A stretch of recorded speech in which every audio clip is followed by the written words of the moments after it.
because they had the heat on in the wintertime. And I made that decision. I'd never broken any laws before in my life because I wanted to stay alive and not die.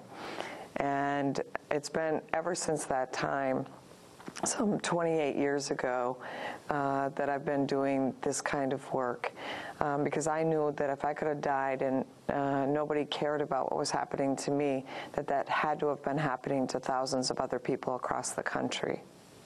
It's the 40th anniversary of King's Poor People's March that he started and then was assassinated but continued. What is the relevance of that to today?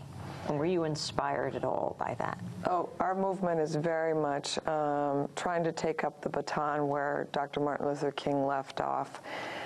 We now have the largest multiracial movement of poor people in this country. The Poor People's Economic Human Rights Campaign can be found on, it has over 200 affiliates.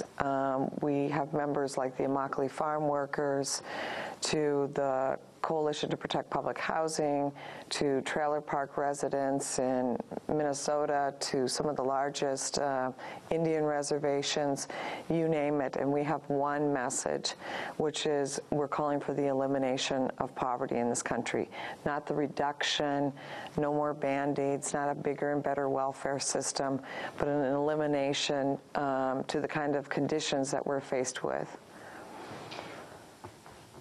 The message to end poverty in this country, will you talk about the corporate media and how it deals with these issues or doesn't? Yeah, I mean, I've been involved in large demonstrations for like the last 20 years, and I'm very ashamed of my home state. I've never seen so many reporters like yourself being detained. A Channel 5 reporter was trying to cover a story of us. He was thrown into an elevator. A couple other folks that we know that were trying to cover some of our events were also detained and then later released on 2 different occasions. We were inside the Capitol trying to have a peaceful demonstration during regular open hours of the Capitol, and the reporters were literally locked out of the Capitol and unable to come in, even though they showed their credentials.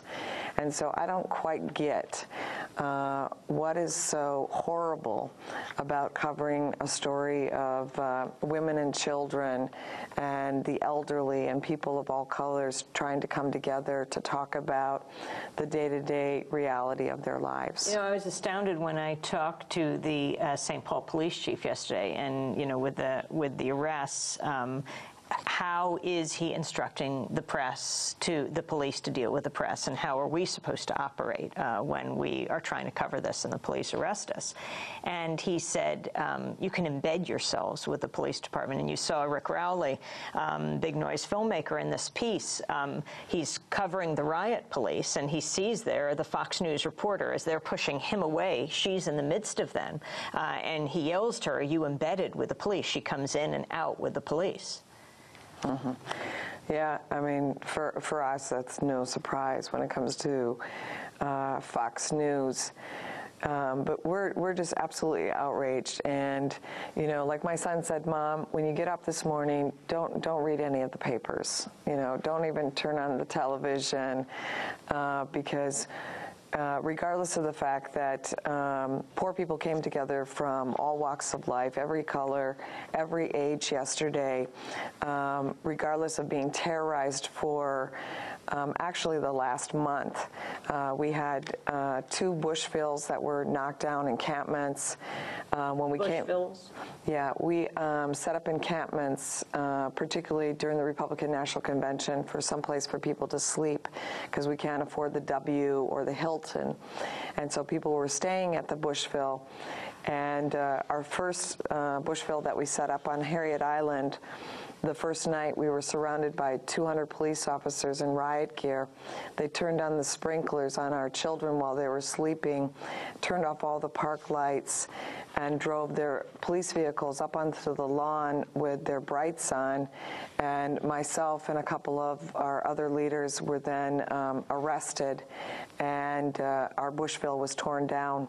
Later through the week, they brought dogs to our Bushville, and while the kids were sleeping, let the dogs bark and scare the kids. And then periodically would just go by and drive up and run their sirens at 2, 3 in the morning, just to make people afraid. Sherry Hankala, can you describe the conditions of the poor, the daily challenges faced? Yeah. Actually, later this afternoon, I leave to go to a funeral in Philadelphia, where a woman, a good friend of mine, Esther, struggled her whole life because she was right on the borderline in terms of not being able to qualify for medical assistance. And I think she spent each and every day trying to figure out how to pay for the many different medications that she had.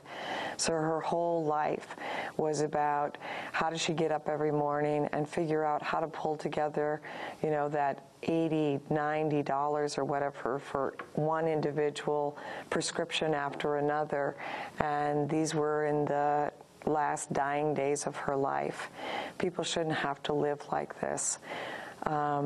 I have a 6-year-old son who needs serious eye treatment. I as well don't qualify for medical assistance, and I'm right on the borderline. And he's supposed to have regular eye checks because glaucoma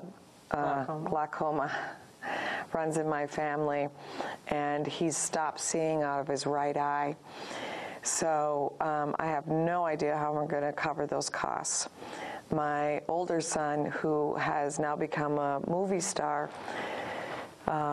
has spent every waking moment of his life using his power and his financial resources to fund and give us resources.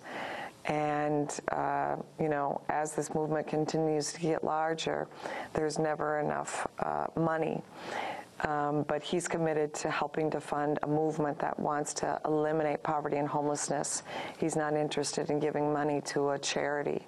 He knows, as a formerly homeless boy in this country, that he has a responsibility to do whatever he possibly can to help make this movement grow and give it visibility. Sherry Hankala, your website. Our website is www.economichumanrights.org, and people can see lots of the footage that they never will see on any television program on that website. Sherry Hankala, thanks so much for joining us of the Poor People's Economic Human Rights Campaign, and we'll link to it at democracynow.org. Coming up, the